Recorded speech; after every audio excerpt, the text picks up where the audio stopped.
La ministra vocera de Gobierno, Camila Vallejo, se refirió a la polémica entre el titular de Energía, Diego Pardo, y el Banco Central. Aseguró que las diferencias en las proyecciones por el impacto del alza de las cuentas de la energía eléctrica en la inflación son parte de la discusión, pero eso no altera la autonomía o el respeto del Ejecutivo hacia el Instituto Emisor. En el Congreso siguen presionando para que el Ejecutivo se abra a extender el subsidio eléctrico.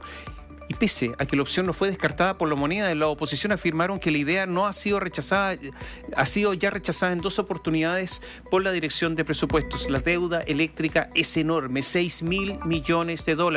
Recordemos que esto partió el 2019 y se había dicho que tenía un monto de aproximadamente hasta un tope de $1.390 millones aproximadamente, por ahí, 1.300 millones. Pero este gobierno en 2022 siguió con las tarifas congeladas hasta llegar a esta deuda de $6.000 millones, que hoy día prácticamente es impagable rápidamente y por lo tanto por eso tienen que subir las tarifas en forma tan brutal. Vamos a tomar contacto con Vanessa Gajardo para que nos informe de lo último que ha ocurrido a propósito de esta discusión. Vanessa, muy buenos días. Hola, Vanessa.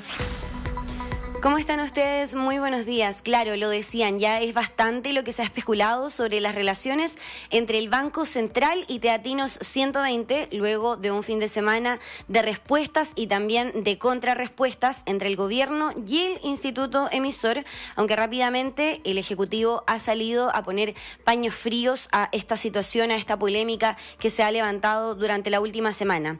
El fin de semana, de hecho, el ministro de Energía, Diego Pardo, aseguró que no hay ningún problema, ningún conflicto con el Banco Central, haciendo especial hincapié, dijo, en que se debe buscar en este minuto la forma de trabajar todas las instituciones del Estado en conjunto para un ajuste que va a ser difícil, pero que es necesario, fueron las palabras del titular. Lo anterior, por supuesto, ustedes lo decían, enmarcado en una discusión que ha escalado, que escala desde el año 2019, pero que se ha intensificado luego de que el Banco Central anunciara en su último informe de política monetaria correspondiente al mes de junio el impacto del alza en las cuentas de la luz, que va a hacer que la inflación este año cierre de un 3,8% ahora a un 4,2%. Declaraciones que ayer fueron respaldadas por la ministra vocera de Gobierno, Camila Vallejo, que aseguró que tener proyecciones distintas es parte del ABC del debate, pero que esto no le resta autonomía ni tampoco respeto al Banco Central. O sea, cada día que pasa son millones de dólares que hay que costear de alguna manera por parte del Estado. Las diferencias de proyecciones no restan autonomía a los organismos autónomos. A veces coinciden las proyecciones, otras veces no, pero no altera la autonomía o el respeto a la autonomía que se le tiene al Banco Central, una institución además de alto prestigio. Personeros cercanos al Ministerio de Hacienda, así como también al Instituto Emisor, habrían dicho que las diferencias justamente se están dando en torno a las proyecciones macroeconómicas. Recordemos que el gobierno se ha caracterizado por tener una visión más bien optimista. Recordemos también las palabras del presidente Gabriel Boric en la cuenta pública diciendo vencimos la inflación. En tanto, el ente rector ha sostenido transversalmente desde el año 2023 más bien un llamado a la cautela.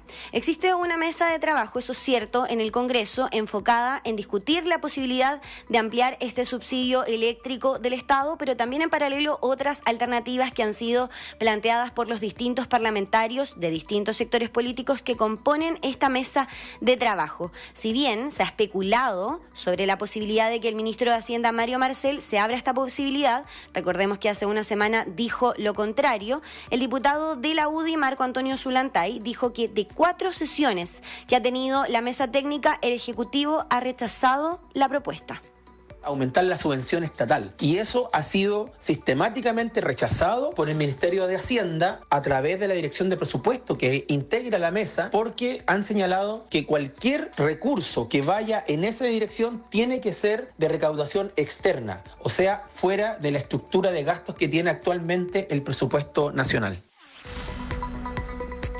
Susana Jiménez, vicepresidenta de la Confederación de la Producción y del Comercio, respaldó el trabajo que ha hecho hasta ahora el organismo liderado por Rosana Costa, asegurando que todos pudieron haberlo anticipado y hablando más bien de lo que tiene que ver con responsabilidades compartidas.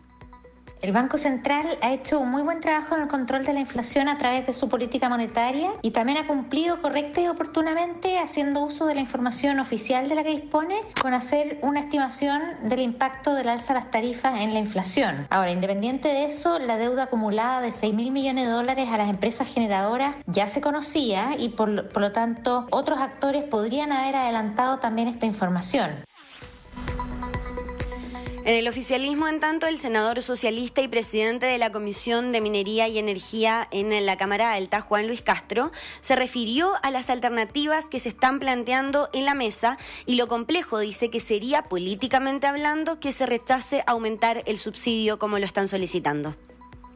En caso de que se rechace la opción de ampliar el subsidio, estaríamos en un grave problema porque primero vamos a ver cuánta gente postula a contar del 1 de julio y es probable que sean muchos más de 1,5 millones de jefes de hogar. Incluso hay quienes estiman que puede ser hasta el doble, 3 millones. Entonces va a haber también una presión social muy grande. Habrá que buscar y generar esos recursos de distintas maneras que son los mecanismos que estamos estudiando. Y desde la vereda económica, el analista del Observatorio del Contexto Económico de la Universidad Diego Portales, Juan Ortiz, se refirió además a los impactos indirectos y directos que esta alza tendrá además en otros productos y servicios, pero aseveró que al mismo tiempo vamos a tener bajas que deberían compensar el alza pronosticada al menos para 2024.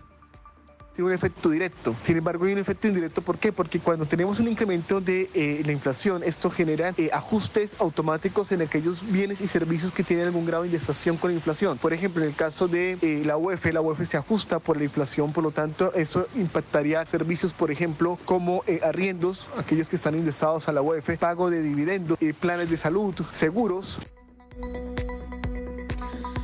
A diferencia de lo que se ha especulado, el exministro de Hacienda en el gobierno de Eduardo Frei Ruiz-Tagle, Manuel Marfan, negó que esta sea la primera vez que hay un choque de visiones, dijo, entre el Ejecutivo y el Banco Central, y sostuvo que esto parece más bien una polémica inventada, una tormenta en un vaso de agua.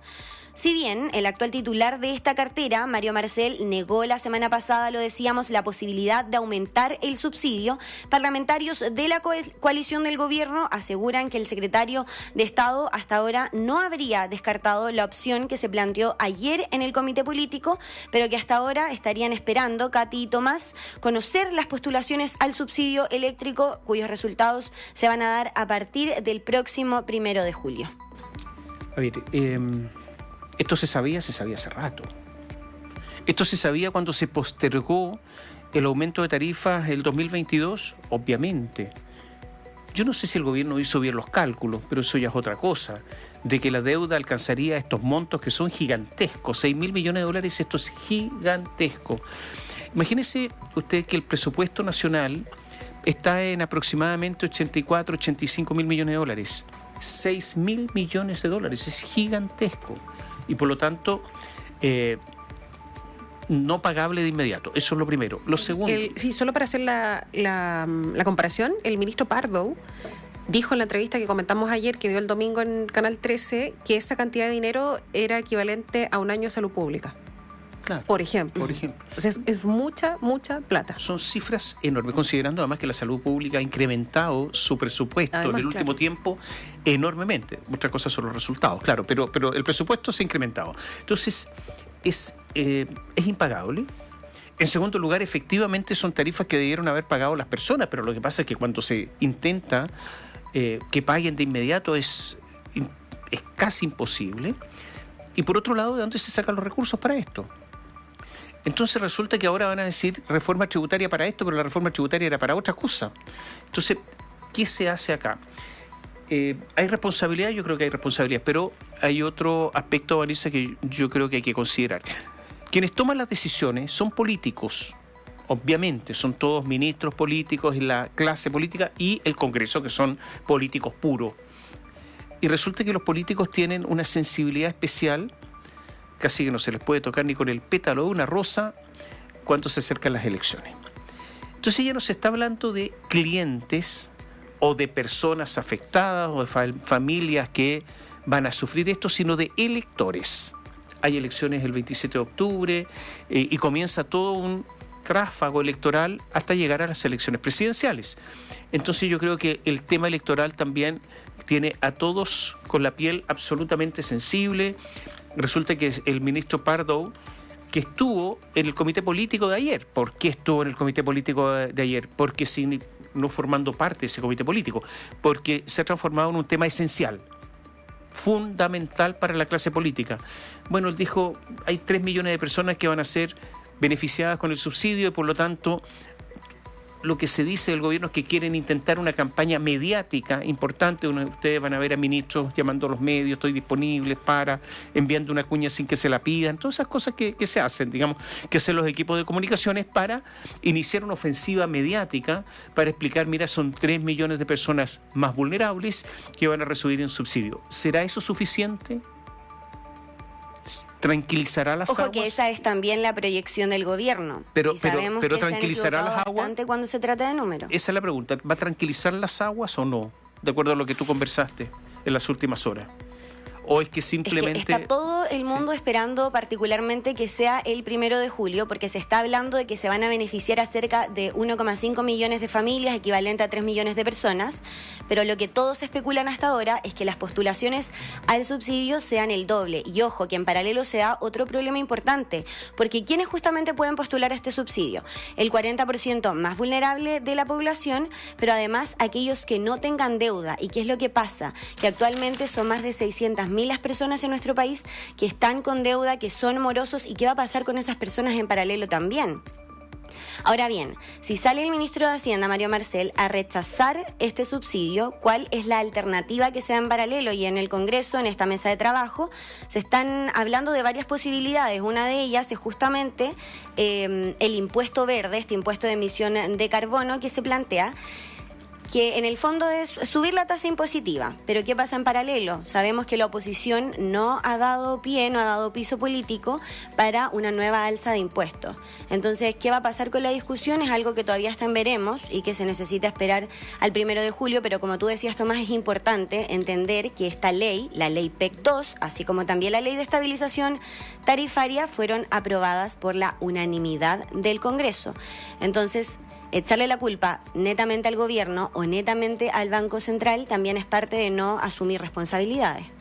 Ahora, a propósito de eso, ¿no? Del tema político, que efectivamente no es una atribución exclusiva del Ejecutivo tomar la decisión, sino que además tuvo en su momento concertación, como mencionas tú, con el Parlamento. Pero el Ejecutivo tiene un rol esencial en este caso, particularmente porque pareciera que no se hizo nada antes, por un lado, para la ciudadanía en general, a pesar de todas las explicaciones que se den.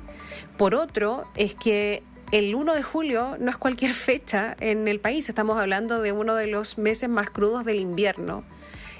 Uno podría pensar que incluso podría haberse pensado, yo sé que el 1 de julio hace mucho frío, lo que digo, y también hay ciertos cumplimientos de plazos, en fin, etcétera, y ajustes de los precios en materia energética, en fin, eso no lo maneja toda la ciudadanía, sino que entiende que hace mucho frío, que necesita más energía que nunca y además le van a subir la luz. Respecto de esas circunstancias que son tan críticas para la ciudadanía, ¿se ha hecho una evaluación a nivel político, a nivel del Ejecutivo, de lo que significa para la gente el que se le suba la luz en una gran cantidad en pleno invierno?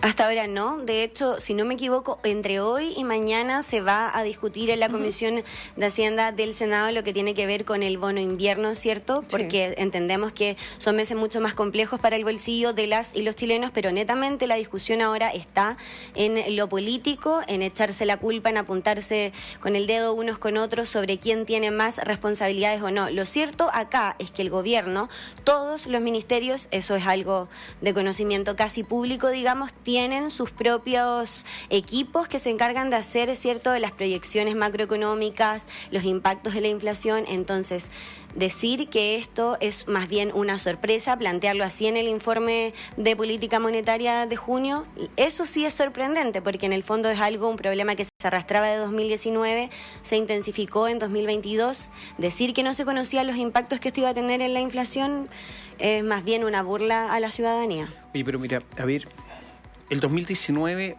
lo hizo el gobierno de Piñera, presionado además en ese tiempo por la oposición, con un máximo 1.300, tú debes tener la cifra exacta por ahí, 1.300 y tantos millones de dólares. El 2022 se llegó al máximo y este gobierno decidió seguir con el congelamiento de las tarifas. Yo creo que por razones electorales. Nosotros hemos tenido también muchas elecciones y, bueno, yo creo que algo hay, pero continuó. ¿Hizo un cálculo hasta dónde había que llegar? ¿Cuál era el tope, el límite, el máximo tolerable? ¿Se hizo ese cálculo o no? Como uno lo hace siempre en cualquier cosa, ¿no? Tengo mis dudas. Se llegó a este desborde, porque el desborde es haber aumentado esto en prácticamente 4.700 millones de dólares. O sea, se hizo el cálculo. Eran 3.000 millones de dólares. ¿Y por qué llegamos a 6.000? Sí, pero ¿por qué llegamos a 6.000? Si eran 1.300. Muchos hablan de presiones sociales también. Sí, pero llegar a ver, 3.300, 3.000, llegar a 6.000, porque es re fácil hacerlo, pero después hay que pagarlo.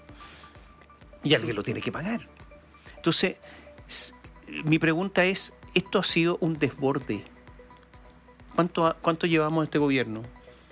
Este es el tercer año. 2 años y medio. Claro. En 2 años y medio, desde el 2022, 2024, en 2 años, en realidad 2 años, 4.700 millones de dólares, es enorme la cantidad. Entonces un diputado comunista ayer decía, bueno, pues si la parafina está financiada, está subsidiada en 25. No, perdón, son 4.700. Entonces empiezan a dar ejemplos de una torpeza en cuanto a la magnitud de cifras enorme. Hago otra pregunta. Resulta que el 19 de abril de este año se aprobó en la Cámara de Diputados por una votación transversal, incluyendo los partidos del Frente Amplio, el Partido Comunista, etcétera, la Ley de Estabilización de las Tarifas Eléctricas. Ahora, 9 de abril, hace poco. Y resulta que ahora se dan cuenta que la ley no les sirve, que no les gusta. Pero ¿cómo si lo votaron recién? ¿Cómo vota esta gente? Me refiero a esta gente, son los diputados, perdón. ¿Cómo votan los diputados? Si ahora votaron recién, les gustaba y ahora no les gusta. ¿Qué cálculo hicieron? ¿Dónde están sus asesores tan bien pagados? ¿Qué pasó? ¿Tú tienes alguna explicación, Vanessa, o no? Hasta ahora las mismas interrogantes, porque lo cierto es que la cuenta de la luz sigue subiendo y los parlamentarios siguen proponiendo medidas que en el fondo no equiparan esta deuda. Escuchábamos también a la diputada Natalia Romero, que proponía la eliminación del IVA para el 40% más vulnerable de la población, a propósito de lo que decía es la poca transparencia de las alzas. Y ahí nuevamente la pregunta que tú planteabas, Tomás, en el fondo es ¿qué es lo que se votó si no se tenía en conocimiento cuánto iban a subir las tarifas eléctricas? Y al mismo tiempo, ¿cómo eliminar el IVA también cuando somos uno de los países que más incumplimiento del impuesto al valor agregado tiene? Sí, pero ojo, aquí se paga el IVA porque viene en la boleta. O sea, no, aquí sí que no hay evasión. Claro. Aquí no hay evasión en el IVA. O sea, de eso no cabe la menor duda. Podrá haber en otras cosas. Mira, fue tan importante ayer el comité político que trató este tema que estaba Pardo. Pero ¿quién más estaba? El presidente de la República, que normalmente no está. El ministro Marcel. El ministro Marcel. Pero ¿quién más estaba? Todos los presidentes de partidos del oficialismo. O sea, esto fue una reunión de urgencia. ¿Por qué? Porque vienen las elecciones, porque además hay un impacto social, porque además muy complicado para el gobierno. Ya, esperemos a ver qué es lo que sucede. Hay un tema que a lo mejor habría que fijarse, Vanessa, la pregunta de fondo, ¿por qué son tan altas las tarifas eléctricas en Chile? Yo creo que ese es otro tema que habría que mirar, ¿no? ¿Por qué tenemos tarifas tan altas? Claro, porque en nuestro país la luz es muy cara. Porque en algún momento se dijo, ustedes lo recordarán, Bachelet 2, que las tarifas en Chile por muchos años iban a ser más bajas, ¿no? ¿Se acuerdan o no? Bueno, ¿qué nos pasó con ese anuncio? Claro, la transformación a energías renovables no convencionales, que implica una gran inversión, que implica además efectos para las poblaciones de las regiones. Por ejemplo, en el norte hay energía eólica, hay paneles fotovoltaicos y no necesariamente las personas de esas regiones tienen tarifas más baratas porque están generando la energía ahí mismo, ¿no? Con lo que eso significa. Es una gran pregunta. Vamos a estar atentos a la respuesta. Gracias, Vanessa. Gracias, Vanessa. Muy buenos días. Gracias, Vanessa. Hasta pronto. A ver,